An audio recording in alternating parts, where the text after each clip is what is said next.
스포츠.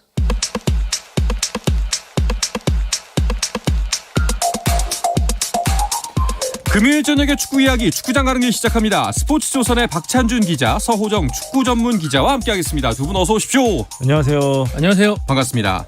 근데 박찬준 기자는 이게 얼마 만인가요? 진짜 그러니까요. 거의 한 달도 더 된 것 같은 느낌인데. 맞습니다. 아니 그동안 어디 계셨어요? 사실은 회사에서 진행하는 풋살 대회가 있었는데 네. 지방에서 열리거든요. 토일 열리는데 아침부터 시작을 해서 제가 금요일 밤에 내려가야지 가능한 일정이었거든요. 그래서 금요일 밤에 제가 서울에 없어서 부득이하게 스포츠에 계속 나올 수가 없었습니다. 결국 놀러 가셨다는 거잖아요. 저희 와이프랑 똑같은 의견이시네요. 네, 그렇죠. 저는 사실 일을 간 겁니다. 알겠습니다.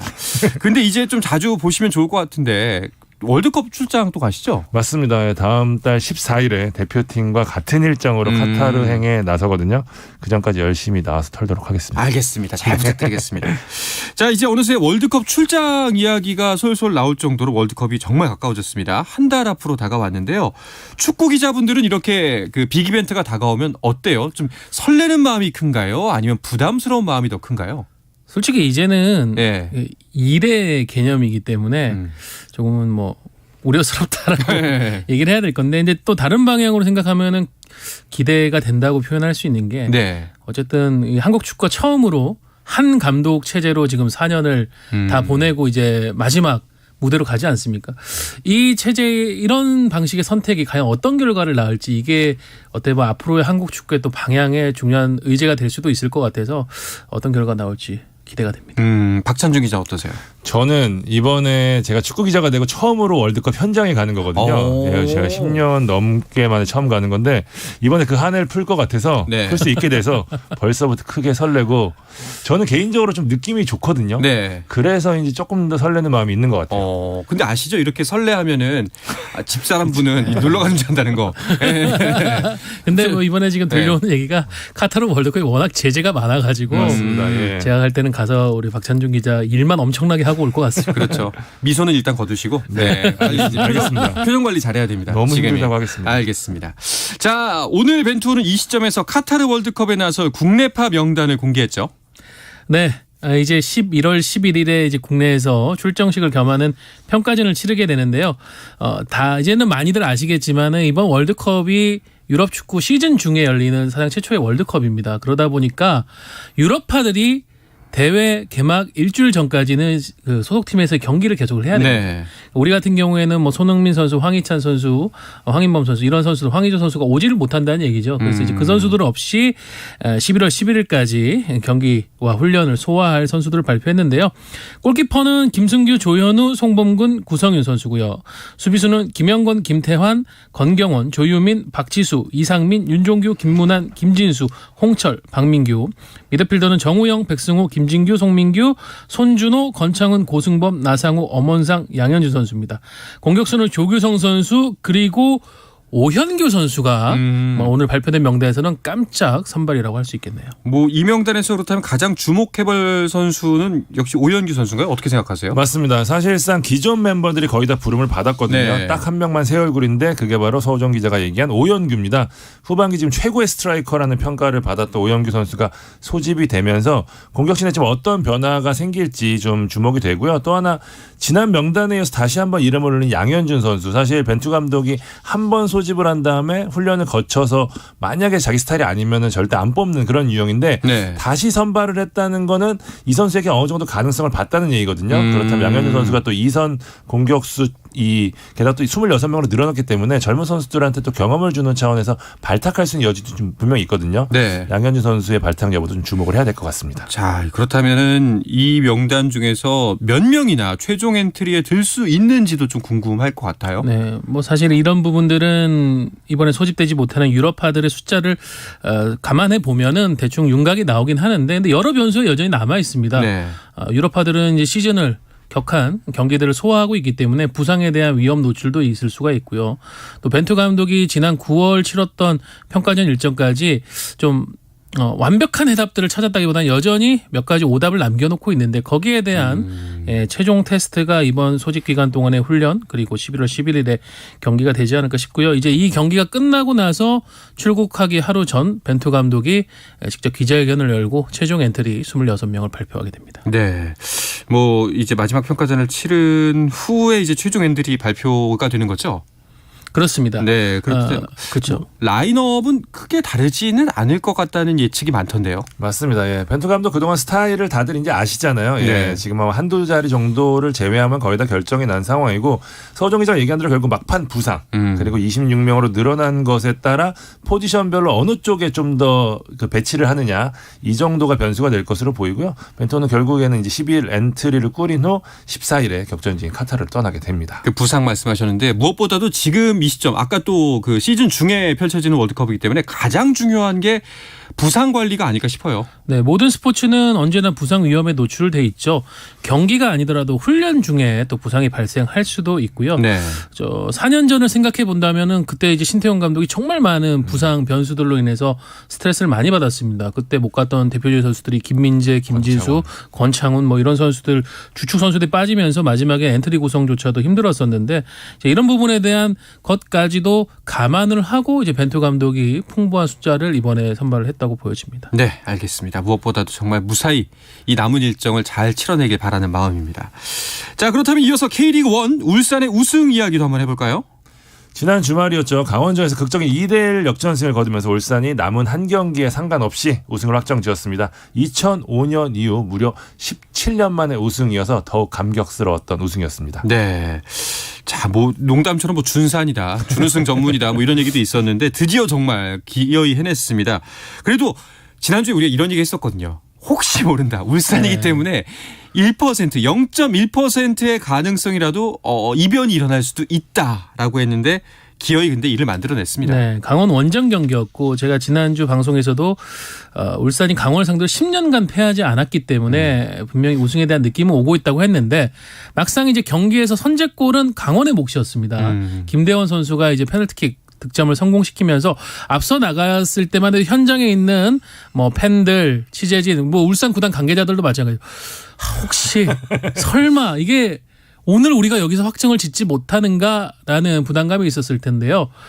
올 시즌 울산의 두 해결사가 우승을 결정을 지었는데 바로 엄원상 그리고 후반기에 영입에서 맹활약한 마틴 아담 두 선수가 동점골과 역전골을 책임지면서 울산이 깔끔하게 강원 원정 승리를 거두면서 17년 만에 우승을 확정지었습니다. 네, 울산 뭐 올 시즌 굉장히 막강한 모습 보여주긴 했지만 우승까지의 과정들 간단하게라도 짚어볼까요?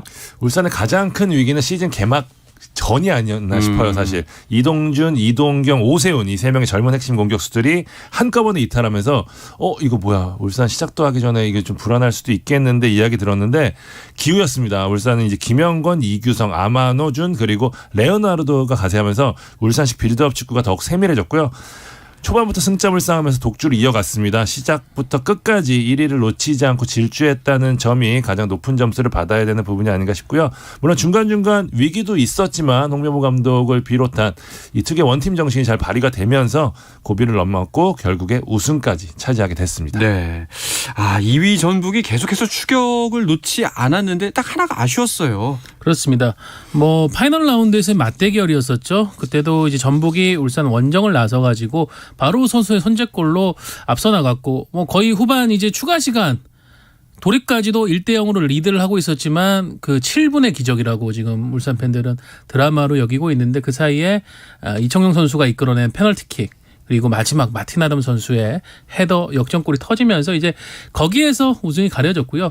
사실 올 시즌 양 팀의 맞대결이 정말 어느 해보다도 치열했었는데 저는 그 밖에 다른 분기점을 꼽으라고 하면은 지난 8월 전주에서 열렸던 1대1 무승부인데 당시 구스타브 선수가 페널티킥을 찼지만 조현우 선수에게 막히면서 전북이 또 추격할 수 있는 동력을 잃어버렸던 거 이런 부분들을 이제 세세히 뜯어다 보면은 왜 울산이 우승을 했고 올해는 전북이 준우승을 했는지 확인이 됩니다. 네.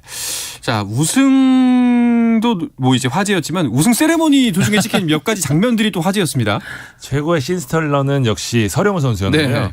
행가래를 치던 홍명보 감독의 머리를 잡은 게 이게 사진에 찍혔거든요. 그러니까요. 서령우가 지금 자신의 SNS에 뭐 저는 괜찮습니다 뭐 이런 글도 남길 정도였는데 네. 들켰다 뭐 이렇게 네. 그러더라고요. 네. 나중에 물어보니까 이제 행가래를 치러 가는데 좀 늦었다 그래요. 네. 자기가 끼어들 틈이 없어서 비집고 들어가다 뭐가 하나 보여서 잡았는데 그게 머리였다 그러더라고요. 그러니까 자기가 의도를 해서 잡은 건 아니고. 말은 다들 그렇게 해야죠. 네. 그럼요. 어쨌든 뭐 지금 뭐 홍명보 감독은 뒤에 이제 전체 기자회견에서 자기는 몰랐다 나중에 확인해 보겠다고 하는데 내일 모레 펼쳐질 경기에서 서령호 선수의 선발 여부를 보면은 홍명보 감독의 반응을 알 수 있을 것 같고요. 네. 뭐 또 뭐 기자회견 도중에 이제 서령호 선수, 뭐 김민지 선수가 이제 뭐 물을 뿌리기도 하고 이게 당한 대상이 다름이 아니라 홍명보 감독, 카리스마의 화신인 홍명보 감독이었기 때문에 큰 화제가 되지 않았나라는 생각이 좀 듭니다. 그래도 또 이런 평가도 있습니다. 이런 분위기가 가능했기 때문에 울산이 우승한 거다. 제가 볼 때는 네. 우승을 하는 그 과정에서 사람들의 어떤 예상과 편견과 다른 울산의 팀 문화가 드러났다고 보여지는데요. 이제 홍명보 감독이 방찬정 기자가 방금 얘기했지만 어떤 카리스마의 대표적인 아이콘 아니겠습니까? 네. 근데 이 홍명보 감독이 팀을 이끌어가는 문화를 형성하는 데 있어서는 누구보다도 수평적인 그런 팀 분위기를 이끌어 나가는 감독으로 유명합니다. 예를 들면은 이제 코칭 스태프 회의를 할 때도 주장, 부주장, 이 주장단이라고 하는 선수들을 동석시켜 가지고 같이 이해를 시키게 한다거나 그러다 보니까는 이런 팀 문화가 자리를 잡았고 올 시즌 선수들이 하나같이 얘기한 게 우리의 문화, 분위기 그리고 위닝 멘탈리티가 생겼다라고 얘기한 게 울산의 가장 큰 우승 원동력이라 하거든요. 그런 부분들을 서령우 선수가 저희가 다들 보기에는 괜찮을까라고 네. 좀 걱정을 하게 했지만 충분히 보여줬다고 느꼈습니다. 알겠습니다. 자, 울산의 뭐 우승을 놓고 딱 뭐 이것 때문이다라고 말할 수는 없겠죠. 모두 말씀하셨던 것처럼 모든 것들이 복합적으로 아우러져서 이루어진 결과다라고 말할 수 있을 텐데 그래도 두 분께서 딱 요거 하나는 정말 중요했다라고 말할 부분이 있을까요? 저는 작년과 올해 울산의 차이라고 하면 작년에는 힌터지어를 보냈고 올해는 마틴 아담을 데려왔다라는 차이로 하는데 사실 아담에 대한 평가는 여전히 좀 갈리거든요. 그 정도 금액을 주고 데리고 올 만한 선수였냐 혹은 뭐 내년에도 잘할 수 있냐 뭐 이런 평가는 갈리는데 확실한 것은 아담이 올 시즌 우승을 위해 투자한 돈값을 분명히 해냈다거든요. 결국 용병 공격수가 돈값을 했냐는 부분은 마무리인데 아담은 중요한 순간마다 현대가 더비에서 득점해줬고 그다음에 강원과의 경기에서 결승골을 터뜨려줬고요.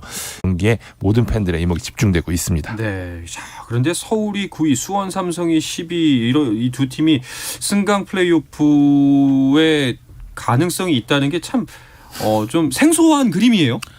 안타깝죠. 예. 네. 어떻게 보면 이 팀들이 울산 전북과 함께 K리그의 어떤 규모라든가 팬덤 이런 부분들을 전체적으로 선도해가는 명문팀인데 지금 나란히 물론 뭐 두 팀 중에 한 팀만 결국 이제 승강 플레이오프로 가게 됩니다만은 그런 상황을 일찌감치 좀 빠져나오지 못했다는 게 굉장히 서글픈 상황이라고 볼 수 있겠고요. 뭐 결국은 팀 운영에 문제점이 있다는 부분을 냉정하게 인정해야 되는 게 아닌가. 아마 두 팀 중 뭐 한 팀만 좀 우울한 다음 주가 되겠지만은 나머지 살아나는 한 팀도 좀 냉정하게 올 시즌을 돌아보며 반성을 해야 될 것 같습니다. 그렇죠. 자, 그러니까 뭐 말씀을 정리해 보자면은 9위를 달성을 해야지만 승강 플레이오프를 안 치르는 거잖아요. 경우의 수가 좀 있을 것 같아요. 맞습니다. 그러니까 서울 같은 경우는 일단 수원 FC를 이기면 무조건 잔류입니다. 예. 비길 경우에 좀 복잡해지는데 수원이 승리할 경우에 승점이 같아지거든요. 그럴 경우에 다득점을 봐야 되는데 현재 두 팀이 다득점이 같습니다. 그러니까 예를 들어 서울이 뭐 한 골만 넣고 비기고 수원이 뭐 두 골 넣고 이긴다. 그러면 또 역전이 되는 상황이거든요. 여기에 또 서울이 패하고 수원이 이길 경우 서울이 10위가 되고 수원이 9위가 되는 이런 상황이 되는데 김천은 앞서 말씀드린 대로 무조건 플레이오프에 가게 되지만 11위로 가느냐 12위로 가느냐가 중요하기 때문에 수원을 잡으면 10위로 가게 되고 비기거나 지게 되면 11위로 플레이오프를 가게 됩니다. 그렇죠. 자, 최종 라운드 같은 경우에는 개인 기록 순위에도 영향을 미칠 겁니다. 그렇습니다. 지금 이제 득점왕 경쟁은 주민규, 조규성 선수의 2파전인데 흥미로웠던 게 지난 라운드에서 이 두 선수가 소속팀 간의 맞대결로 인해서 득점왕 경쟁을 펼쳤었습니다. 거기에서 이제 조규성 선수가 선제골 터트리면서 주민규 선수를 한 골 차로 쫓아갔는데 마지막에 주민규 선수가 0대1로 뒤진 상황에서 만회골을 터뜨리면서 격차를 다시 2골차로 벌렸거든요. 한 경기를 남겨놓은 상황에서 과연 이 차이가 좁혀질지 모르겠는데 중요한 부분은 조규성 선수가 경기 수는 일단 적습니다. 그래서 득점이 동률이 되면 조규성 선수가 득점왕에 오르게 되는데요. 지금 주민규 선수도 지난 시즌에 이어서 올 시즌 2년 연속 토종 스트라이커로서의 득점왕 등극에 대한 강한 동기부여를 갖고 있어서 아마 마지막 경기 굉장히 집중을 할 것 같고요. 네. 도움왕 경쟁도 치열합니다. 지금 이기재 선수, 김대원 선수 두 선수가 나란히 13개의 도움을 기록을 하고 있습니다. 여기서 어떤 선수의 어시스트 능력이 빛을 발하느냐에 따라서 마지막에 도움왕 경쟁도 갈릴 것 같습니다. 네. 자, K리그2에서는 승격을 위한 플레이오프 일정이 시작됐고 준 플레이오프까지 끝이 났죠. 맞습니다. 19일 부천 홈에서 열린 경남과 부천의 경기에서는 후반 추가 시간 터진 티아고의 결승골로 경남이 3대2로 승리를 했습니다. 사실 부천 입장에서 비기기만 해도 올라가는데 경남이 막판 대역전극에 성공을 했거든요. 사실 이 K리그2 플레이오프는 재미있는 게 이 모든 어드밴티지가 순위가 높았던 팀한테 주어지거든요. 그러니까 경기가 동점이 될 경우 선순위 팀 연장전 없이 선순위 팀이 올라가게 되고 그 팀이 또 이 홈 어드밴티지까지 얻게 되는데 그렇기 때문에 사실 이 하위 팀이 뒤집는 경우가 거의 없었거든요. 네. 2014년 광주 이후에 이번이 두 번째니까 경남이 굉장히 큰 일을 해냈다고 보시면 될 것 같습니다. 그렇습니다. 자, 경남은 이 기세를 몰아서 다시 한 번의 반전을 준비할 텐데요. 상대는 어딘가요? 네, 안양입니다. 리그 3위를 차지한 안양이 자신들의 홈에서 경남을 기다리고 있는데요. 안양도 이제 시즌 막바지에 부상 선수들이 많이 발생하면서 좀 안 좋은 성적으로 마무리를 해서 분위기 전환이 필요한 상황. 그런데 이제 상대는 올라오는 기세, 극장골로 승리를 한 경남이란 말이죠. 안양과 경남의 대결이 아주 치열할 것 같고 안양 같은 경우에는 지난 시즌에도 이제 3위로서 기선을 잡았었는데 홈에서 올라온 대전에게 패하면서 결국은 승강 플레이오프 가지 못하고 눈물을 좀 삼켰었거든요. 이 아픔을 다시 되풀이하지 않겠다라는 그런 경험이 좀 중요할 것 같고요. 경남은 설기현 감독이 주중 경기로 체력은 지쳐 있지만 어쨌든 2판 4판 끝까지 최선을 다해보겠다. 한번 뒤집기 극장 도장 깨기라고 요즘 표현을 하거든요. 네. 상위 팀들 도장 깨기 완성을 해보겠다고 선언했습니다. 알겠습니다. 뭐 승부에 펼쳐져 봐야 아는 이야기지만 두 분이 예상하시기에는 뭐 어떤 팀의 우세를 점치고 계신가요? 전 당첨만 하더라도 안양 쪽에 좀 걸려고 했는데 제가 오기 직전에 경남 관계자랑 통화를 하고 왔는데 굉장한 자신감을 보이더라고요. 훨씬 부천이 어려운 상대였고 안양까지 올라가면 우리가 진짜 해볼 만하다는 시나리오를 그렸다고 하더라고요. 상성상 경남이나 안양 모두 공격진이 강하고 또 1대1의 뭐 조직적인 부분보다는 1대1에 의존하는 부분이 많은데 그렇게 될 경우에는 경남한테 분명히 유리한 부분이 있다라고 경남 쪽에서 자신을 보이고 있는데 저는 그 말을 믿기로 했습니다. 그렇다면 저는 이제 안양 팬들을 조금 어루만져줘야 되는데 네. 사실 안양은 변수가 있습니다. 제가 이제 부상자들이 시즌 막바지에 많이 나와가지고 이호영 감독 고민이 컸다고 했는데 이 부상 선수들이 제가 알기로 훈련에는 다 돌아온 것으로 알고 있거든요. 그 부분을 잘 노출을 안 하고 있습니다. 이틀 전에 이호영 감독에게 감독께 전화를 해가지고 지금 주요 선수 부상 선수들 김경중, 김정현, 안드리고 이런 선수들이 있는데 감독님 출전이 가능한가요? 라는데 감독님께서 라고 하면서 굉장히 연막을 이제 치시더라고요. 그렇군요. 아무래도 전력이 노출되는 상황. 그 부분에 대해서 주의를 하는 것 같고요. 저는 결국 이 경기의 어떤 키플레이어는 안양은 조나탄, 경남은 티아고. 두 아주 결정력이 좋은 장신 스트라이커의 대결일 것 같은데 네. 또 조나탄 선수 같은 경우에 최근에 부친상을 당하면서 꼭 반드시 팀을 승격시키겠다는 의욕을 불태웠거든요. 그런 게 좀 동기부여가 되지 않을까 싶습니다. 그렇죠. 이 경기의 승자가 이제 K리그 1 12팀과 승강 플레이오프를 치르게 됩니다. 자, 그리고 대한축구협회가 아시안컵 유치에 나섰는데 결국 또 실패를 했어요. 이거 좀 안타까운 소식이더라고요. 네, 17일이었죠. 말레이시아 쿠알라룸푸르에서 열린 집행위원회에서 2023년 아시안컵 개최지로 카타르를 결정을 했습니다. 카타르는 이제 세 번째 아시안컵을 유치하게 됐고요. 한국이 이제 1960년 이후로 63년 만에 아시안컵 개최에 도전을 했거든요. 2002년 한일 월드컵이 20주년을 맞은 6월에 정몽기 대한축구협회장과 이영표 강원FC 대표가 윤석열 대통령에게 이제 아시안컵 유치를 제안을 하면서 본격 추진이 됐는데 이후에 이제 명분을 앞세워 이제 다양한 시도를 했지만 결국에는 표 결집이 되지 못하고 실패의 맛을 보고 말았습니다. 네. 자, 아시아 축구의 무게감이 서남아시아 쪽으로 쏠리는 게 좀 이런 부분에서 느껴지는데 좀 많이 안타까운 일인 것 같습니다. 좀 더 힘을 내줬으면 하는 바람입니다. 자, 이야기를 끝으로 금요일 저녁에 축구 이야기 축구장 가는 길은 마치도록 하겠습니다. 스포츠조선의 박찬준 기자, 서우정 축구 전문 기자와 함께했습니다. 두 분 고맙습니다. 감사합니다. 감사합니다. 네, 주말 스포츠는 9시 20분부터 함께 하실 수 있습니다. 저는 월요일 저녁 8시 30분에 다시 돌아오겠습니다. 한상원의 스포츠.